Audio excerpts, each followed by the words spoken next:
नमस्कार दोस्तों, मैं अनुराग ओझा। कैसे हैं आप लोग? ठीक होंगे। आज हमारे साथ खास मेहमान है सोमवीर जी, जो कांग्रेस के राष्ट्रीय प्रवक्ता हैं, यूथ कांग्रेस के।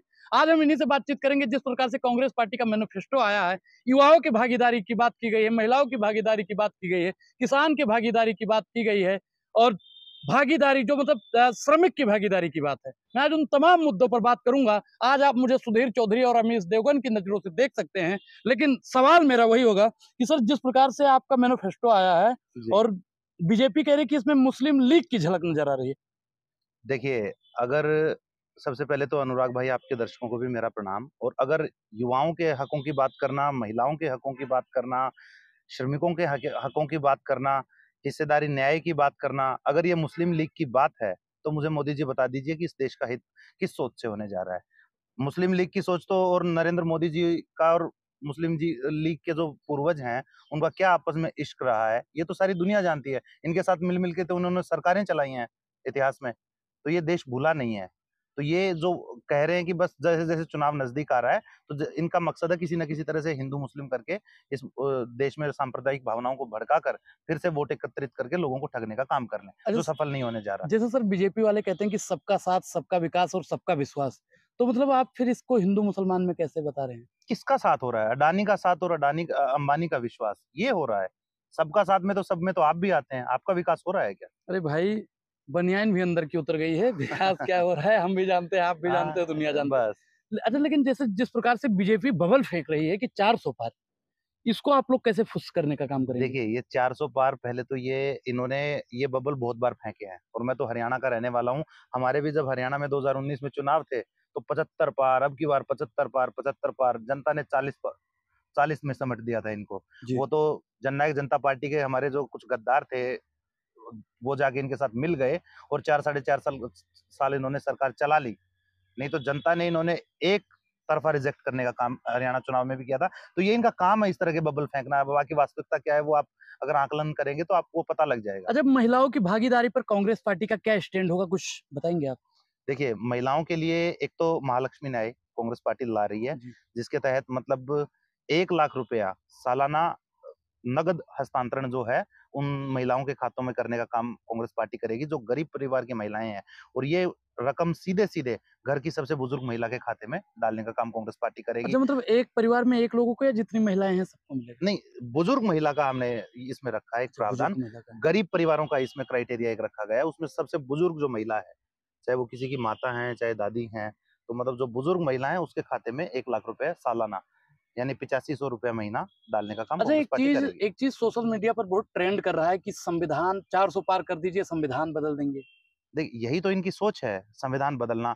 अब बाबा साहब अम्बेडकर ने जिस तरह से लड़ाई लड़ के, जिस तरह से एक लंबा संघर्ष करके संविधान को इस देश में लागू किया था।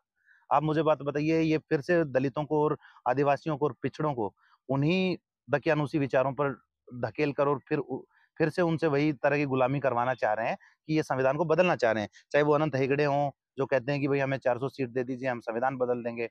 राजस्थान में ज्योति मिर्धा जी हों, बोल रही हैं हमें 400 सीट दे दीजिए, संविधान बदल देंगे। तो इनका सबसे पहला मकसद किसी तरह से 2014 से था, लेकिन किसी न किसी कारणवश ये नहीं कर पा रहे थे। लेकिन अब ये सोच रहे हैं कि अगर 400 सीटें हमें मिल जाएँ, तो फिर हम संविधान बदलने का काम कर देंगे। अच्छा, वित्त मंत्री जी के जो पति का बयान आया है, आप उससे आप और आपकी पार्टी कितना संतुष्ट है?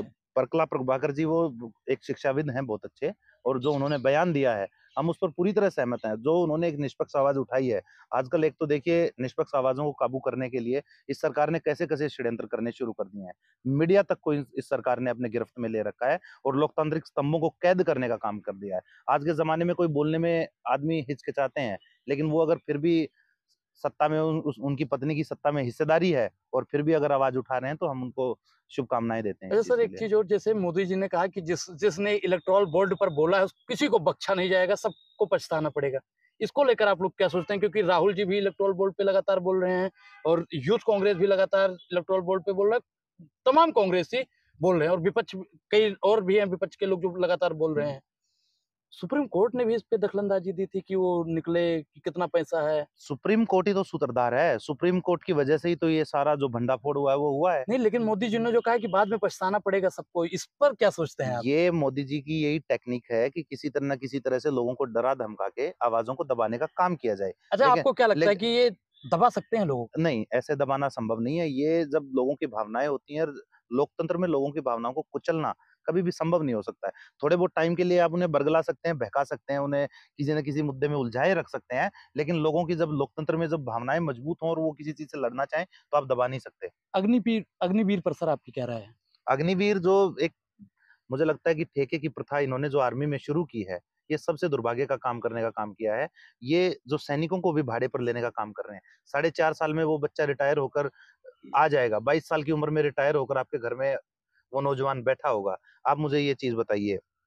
और इस चीज़ को खत्म करने के लिए कांग्रेस ने एक रखा भी है अपना प्रावधान कि हम अग्निवीर को खत्म करने का काम करेंगे और अग्निवीर के माध्यम से अब जो अग्निवीर में एक शहीद हुआ था पंजाब का हमारा एक युवा, आप सोचिए उस युवा के मतलब कि जो हाँ, उसको उसको एक तो शहीद का उसको दर्जा भी नहीं शहीद का मिला, उसको दर्जा नहीं मिला, प्राइवेट एम्बुलेंस से लाया गया। प्राइवेट एम्बुलेंस उसको शहीद का दर्जा नहीं मिला, प्राइवेट एम्बुलेंस और उस एम्बुलेंस का किराया भी उसके घरवालों से लिया। जी। उसकी उसके शव को वहाँ से लाने के लिए। तो कितनी बड़ी बेशर्मी है कि उसने देश के लिए कुर्बानी दी है और मतलब कि आप 4 साल बाद 75% लोगों को बाहर छोड़ दोगे। मोदी जी तो कहते हैं कि ये टेलर है। मोदी जी ट्रेलर इसलिए कहते हैं क्योंकि ये अग्निवीर का जो है 75% लोगों को बाहर करके मोदी जी और आरएसएस के कई बयान भी आए हैं कि भई हम लोगों को गृह युद्ध के लिए तैयार कर रहे हैं, कि कल को गृह युद्ध हो देश में तो ये लोग अपने आप में सक्षम हो जाएँ। और मोदी जी सही कहते हैं ट्रेलर है कि किस प्रकार से महिलाएँ प्रताड़ित हो रही हैं पूरे देश में। आप देख रहे हैं मणिपुर में किस मणिपुर तरह इसका उदाहरण हमारे है। हमारे उस बहन को किस तरह से रेड करवाई गई वहाँ पर। जी, कितना शर्मनाक था वो दृश्य। ये ट्रेलर है, किस तरह से अंकिता भंडारी वाला मामला देख लीजिए, वो भी महिलाएँ हर ट्रेलर ही रोज़ है। प्रताड़ित हो रही हैं, ये भाजपा का ट्रेलर है। किसान लाठियाँ खा रहे हैं, गोलियाँ खा रहे हैं, शुभकर्ण सिंह जी की मौत खाते-खाते वहाँ पे बॉर्डर पे, जी। ये बीजेपी का ट्रेलर है। और आप देख लीजिए कौन-सा वर्ग इनसे प्रताड़ित नहीं है।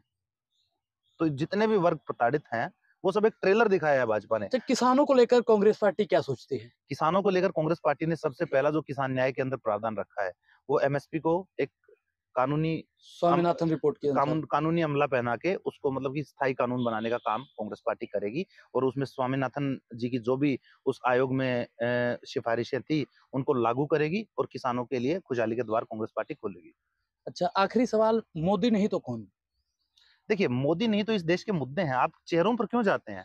चेहरों पर जा-जा के ही तो देश आज इस मतलब कि धरातल पर पहुँचता जा रहा है। नहीं, एक सबके सामने आता है, हमारे भी सामने एक सवाल आता है कि मोदी नहीं तो कौन? विकल्प नहीं है। नहीं, विकल्प आप चेहरे को मत देखिए, विकल्प इस देश में मतलब कि आप 2 विचारधाराओं की लड़ाई है। इसमें ये देखिए कि विचारधारा देश के लिए कौन-सी सही है, कौन-सी विचारधारा प्रगतिशील है। क्या गांधीवाद इस देश के लिए बड़ा है या गोडसेवादी परंपरा इस देश के लिए बड़ी है? तो अगर आप इसमें आकलन करने बैठेंगे तो आपको सारा स्पष्ट हो जाएगा, मोदी नहीं तो कौन? सब आपके सामने स्पष्ट हो जाएगा। चलिए, इस पूरी बातचीत पर आपकी क्या प्रतिक्रिया है? अपनी प्रतिक्रिया ज़रूर दें।